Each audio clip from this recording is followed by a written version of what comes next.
And today I'm working on some batteries, and I mean a lot of batteries. There you go. Now some of these are my father-in-law's, and the reason that I have them is because he heard that I had a little bit of success with mine, and he has been buying his batteries as they've been failing. So here's the deal. I watched a couple videos online. They talked about rejuvenating NiCad batteries, and that's what all these are. Now this battery here still needs to be boosted. However, all these have been jolted, and so far good results. So the percentage in which I've been doing this and being successful is pretty great. There's actually only one battery, this battery here, which is very old, that will not fix itself.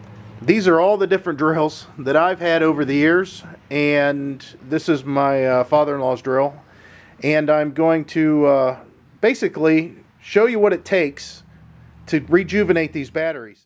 Okay, what you need to do first is find out which one of these is positive and negative. And if you have a meter like this, that's real easy to do. The voltage reads negative. You can see that negative there off to the left. Then you have it backwards. So if you put it this way, you can see that negative goes away. Now it says 19 volts. That doesn't mean anything, and I'll show you why. Set the camera down here.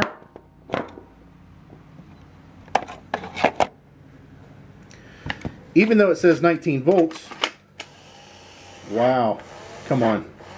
There's nothing there. I mean, there's no juice at all. So let me show you what you need to do. Set that off to the side. And grab this camera. Okay, what I'm going to do is I'm going to take the positive lead here, which I've used a red lead, so I know it's positive. And I know this is the positive terminal, and I'll slide it on to that connector. Now this is a pretty heavy gauge wire. I don't know if you can see that in the camera, but it's a pretty heavy gauge, and that's so I don't burn anything up. The reason I want to add a wire to this is so I don't mess up the terminals. Now I see some of the guys online that are just zapping their terminals and then trying to clean them up, but this is the best way to do it so you don't hurt the terminals that have to slide in and out of the drill. Now on the negative side, I have this made up, and this one's a little bit harder to get on because I wanted this one to be a little tighter. Let me go ahead and hold up.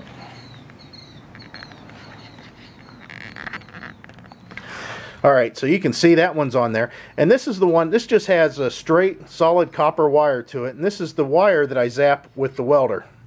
Now there's where we want to get into the other thing now, and that's the welder. On your welder you have to find out what's negative and what's positive. Now in my case, I know that this is not a gas MIG welder. This is just a Campbell Hausfield flux core welder. If it's gas, most likely you have a choice inside here to switch terminals. They'll have cables that come out of these out of the machine, and those cables you can switch depending on if you're using gas or not. Now if you don't use gas and it's a flux core welder and you set it up in a flux core manner, it should make this side the positive. As you can see, I marked it positive. That doesn't mean piece of you know what. And then there's the positive. I marked it there in case that marker comes off after time. So I know that I'm going to hook this to the positive side. So let's go ahead and do that. I'm going to hook that up to the positive wire. So now that that's hooked up, the other thing that you have to do is take and disconnect the tensioner. You know, unscrew the tensioner, pop this down, and pull the wheel up.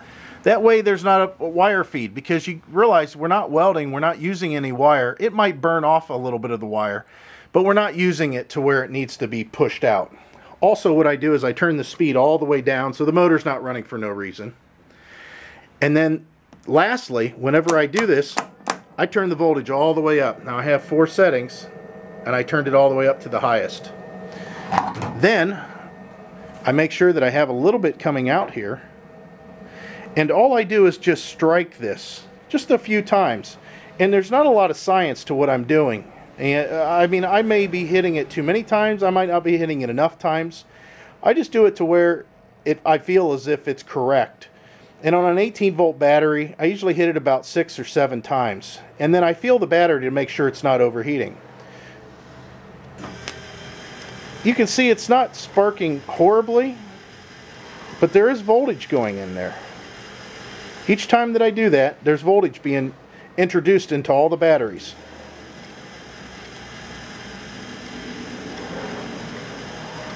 And again, you can see there's a spark. So that means that the battery's being juiced. And again, I feel the battery and it's not warm at all. So what I'm going to do now is I'm going to check to see what the voltage is, just from what I just did there, and see if it's jumped up at all. Okay, and the voltage reading is 20.8. So it's taking a little bit more. I want to see how this works in the drill though. So we'll set the camera down, move this out.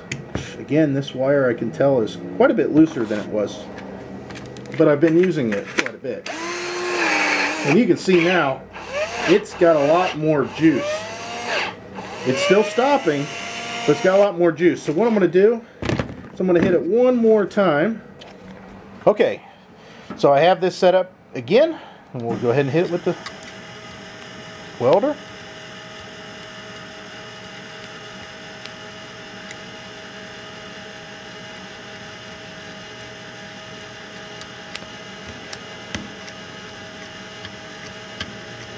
Alright, so now after you've done that, you go ahead and put this over here, turn this off.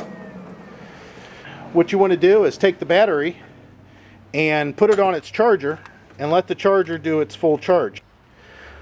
Okay, in this case, what's going to happen is this is going to run on charge and it's going to take about 8 hours.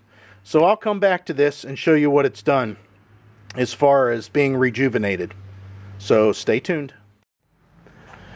Okay, so I had it on the charger. I let it charge up all the way. Let's see if we can get this in here.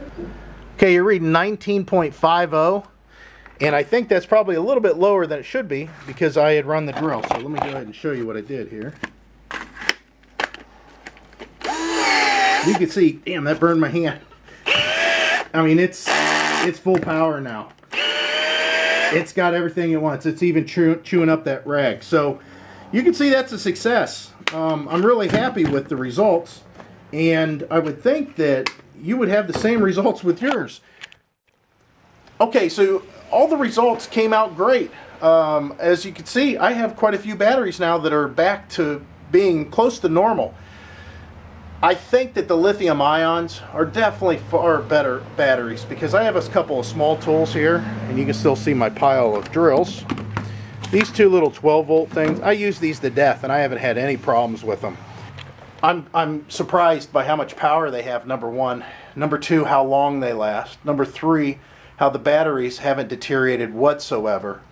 They don't have the kind of oomph that an 18 volt does, but if you were to buy new, I would definitely recommend getting a lithium ion. And they do make lithium ion packs that would replace these. However, you also have to buy the charger, and you're just better off buying a whole new toolkit at that point with all new tools. But I just wanted to give you a little bit of a heads up that this could be done, and with just a little bit of ingenuity, it seems to work. So hope this helped you out, and again, if you like the video, click like or subscribe, and I'll try to put more on like this. If you have any questions or comments, please comment. I'll try to answer as soon as I can. And as always, thanks for watching. Bye.